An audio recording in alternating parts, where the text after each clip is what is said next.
विदेश मंत्री एस जयशंकर ने गुरुवार को पूर्व भारतीय क्रिकेटर मोहिंदर अमरनाथ की पुस्तक विमोचन समारोह में भाग लिया, जहां उन्होंने क्रिकेट और भारतीय विदेश नीति के बीच दिलचस्प समानताएं खींची। पूर्व भारतीय क्रिकेटर मोहिंदर अमरनाथ की आत्मकथा फेयरलेस के विमोचन के अवसर पर बोलते हुए विदेश मंत्री एस जयशंकर ने 1983 क्रिकेट विश्व कप में भारत की जीत पर टिप्पणी करते हुए कहा, मुझे लगता है कि किसी को भी इसमें कोई संदेह नहीं है कि 1983 एक निर्णायक वर्ष था।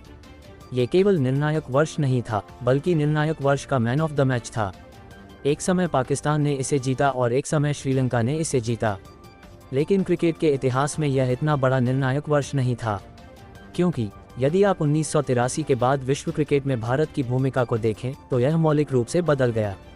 क्रिकेट और विदेश नीति के बीच एक दिलचस्प सादृश्य प्रस्तुत करते हुए एस जयशंकर ने कहा, मैं भारत में क्रिकेट के विकास की तुलना भारतीय विदेश नीति के विकास और स्वयं भारत के साथ काम करना पसंद करता हूं। उन्होंने पुस्तक से कई ऐसे सबक बताए जो भारत की विदेश नीति से मिलते जुलते हैं।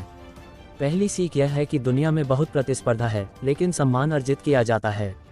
जयशंकर ने कहा कि जब वे विदेश नीति के बारे में सोचते हैं तो अक्सर इसकी तुलना शतरंज से करते हैं, लेकिन ये शतरंज जैसा बिल्कुल नहीं है और यह क्रिकेट की तरह ही है, क्योंकि सबसे पहले इसमें कई खिलाड़ी होते हैं।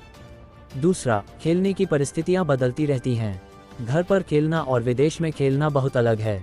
आप कई बार अंपायर की मर्जी पर निर्भर होते हैं।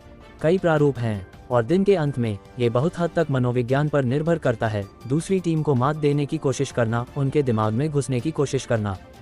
हर बार जब आप अपना काम करने के लिए मैदान में उतरते हैं तो यह वास्तव में प्रतिस्पर्धी भावना होती है कि आप खुद से कहते हैं, मुझे ये जीतना है, एस जयशंकर ने कहा।